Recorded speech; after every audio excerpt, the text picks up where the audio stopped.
Cardinals, huge win in this game, 41-10. We'll start with the Cardinals and their top 5 from this game because it is absolutely noteworthy. At the top of the list, rookie wide receiver Marvin Harrison Jr. with a 91.2. On the other side of things, edge rusher Dennis Gardeck, 91.9. Tight end Trey McBride got an 89.4. Budda Baker, their safety, got an A, 78.5. And then cornerback Starling Thomas is 75.9 to round things out in the top 5. Kyler Murray would have been at the top of that list on either side of the ball, 96.9. Insane PFF grade from Kyler Murray, which I know we're going to get to here in a second. We're going to break that down a little bit more. Los Angeles Rams, not as many 80s and 90s. In fact, none. Jared Verse, top on the list. I love to see the rookie there, but just a 75.5. And then it dips pretty quick into the 60s. Linebacker Troy Reeder with a 65.8. Wide receiver Demarcus Robinson a 67.9. Wide receiver Cooper Kupp, despite leaving with the injury, and it looks like it's going to be a little bit of a long-term thing for him, 67.5. Rob Havenstein, 65.7 to round that top 5. And then Matthew Stafford just a 57.2. Overall grade here. What's the stat that told the story here for you in this game? So I'm letting you have the Kyler Murray rant. So I'm gonna look at just the Rams. You can piggyback off it. We can tag team it. It all goes together because it's the Rams and their coverage grade and a 35.6 team coverage grade. Look, they were last in the NFL in coverage grade last year, and now with all the injuries they have on offense, they can't have performances like this on the back end. Veteran guys like Tre'Davious White and Cam Curl have to play better. Maybe a young kid like a Cam Kinchins or Kobe Durant. I mean, they have to be better on the back end because if they're going to be as bad in coverage as they were last year and now they have these offensive injuries again, it's going to go back to looking like 2 years ago when they won only 5 games, I think it was. They went 5-12 2 years ago when they were really struggling and all those O-line injuries got them and the coverage was struggling and you hate to see the Rams this early or at all get back to looking like that. But we're feeling some deja vu here, I think, with all of the injuries. Puka Nacua, they're saying, is out for at least, I think, the first half of the season. Now Cooper Kupp's hurt. They're running out of answers on offense. They got starting offensive linemen out. But if they want to stay on these games, they have to be better on the back end. But part of the reason they're struggling on the back end was just the Cardinals were so darn good, and you take it away with Kyler Murray because that 96.9 that might stand as the best for the whole season. Right, it's incredible. Yeah, just an unbelievable performance from Kyler, and there's a couple of different ways that you can look at it. You can look at all the big time throws. Yeah, what do you have, 6, 7, something like that? Just an insane performance of how well he played. But I want to look specifically at Murray's success on broken plays, right? Because we talk about the Cardinals' offensive line still developing, they're still getting there. And we talk about time to throw like it's a bad thing. And obviously, you don't want to get carried away with this kind of stuff. We talk about with Caleb Williams, like, you can't do that in the NFL. Kyler can do it. Kyler's kind of doing it, right? Like, I'll tell you what, he's another cut from the same cloth, like the Oklahoma system. He's certainly healthy, isn't he? So on passes with a time to throw above 3 seconds, which remember, the average in the NFL is just under 2.8 seconds. So if you take that all the way up to 3, and I'm telling you, I'm getting 3 seconds and beyond. Kyler Murray yesterday, 2 touchdowns, 3 big-time throws, and a 95.7 passing grade. He was unbelievable on broken plays. That is the true definition of a guy where the play is never dead. And I think we talk about that so much about guys who are mobile, but it's sort of this like catch-22, right? Like we talk about that with Caleb Williams, but and Will Levis is another example, right? But when we talk about it with them, we talk about it like we need to eliminate that from their game. When we talk about it with Kyler for how special this guy is, you say, dude, you can do this. Yeah, let it go. This, in fact, probably needs to be a part of your game this year if we're going to get what we need to out of this offense with the offensive line still developing. Now, he is a player who I think can play in structure, but I also think that he realizes the hand that he's been dealt this season with the offensive line still getting there. So for him to have as much success on broken plays means that the Arizona Cardinals can put up 30 points against like any team any week.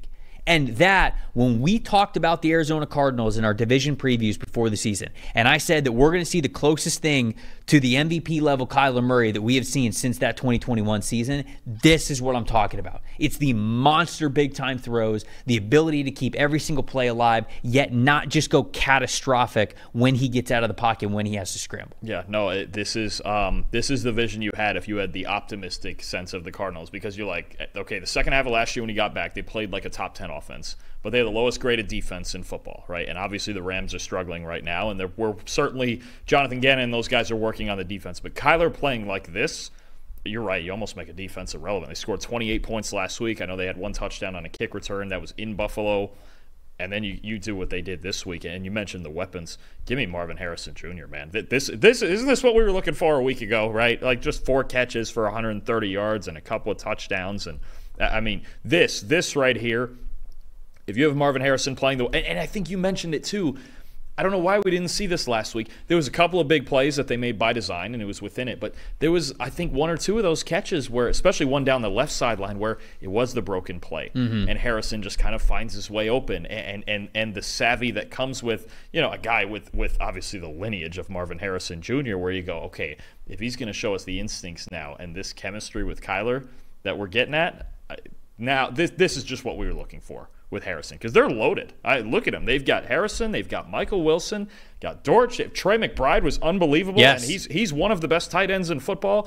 Connor and Benson. And I think that's another story in this game. Despite Kyler clearly being the best player on the field, they ran for well over 200 yards, and it's 240 yards, somewhere around there. They have balance. They have a great quarterback. They have a big group of weapons. This is a dangerous, dangerous offense, and maybe we might have underestimated that side of it, how dangerous they can be. If Kyler's going to play like that, they're going to be in every football game that they play this year. So my most impressive, I got to go to Dennis Gardeck on the other side of things, because what a relentless worker this dude is. Oof. I mean, he's got a really nice look. When I watched some of his pressures, because he had 4 pressures in this game, I guess you should just list it: 92.0 pass rush grade, 3 sacks, 4 pressures, 33.3 pass rush win percentage. So obviously an incredible day as a pass rusher. A couple of those pressures, he's timing the snap.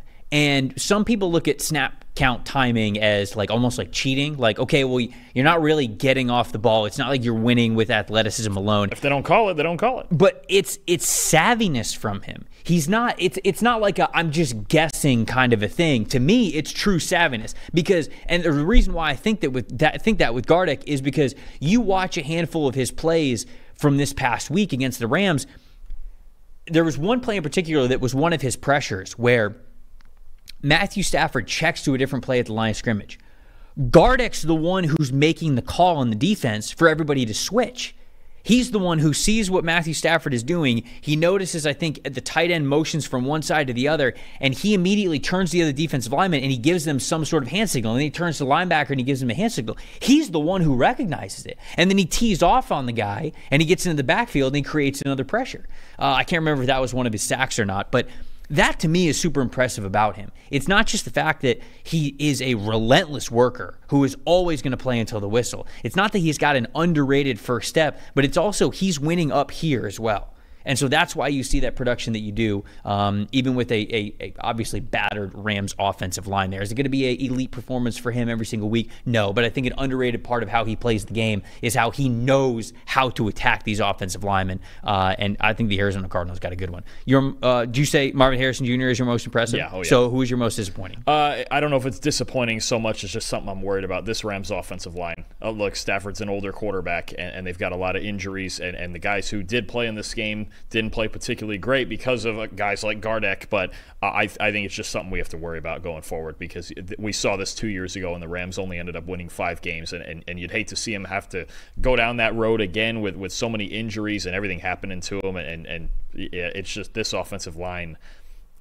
I'd be worried about it. It's not good right now, and I know it's a lot of bad luck, like you're going to mention, but yeah, it's a problem, and especially now without your 2 best receivers. It's a major problem for a unit that going into the year looked really stable. Rams injury luck is the most disappointing here. Cooper Kupp, Puka Nacua, Joe Nobu, and Rob Havenstein, who was in his lineup this week, but Steve Avila, Darius Williams, they've all been hurt. It just only so much you can do. And it sucks. Very few, if any, teams are getting through that. It's a bad part of the game. It's everybody's least favorite part of the game, and so that sucks.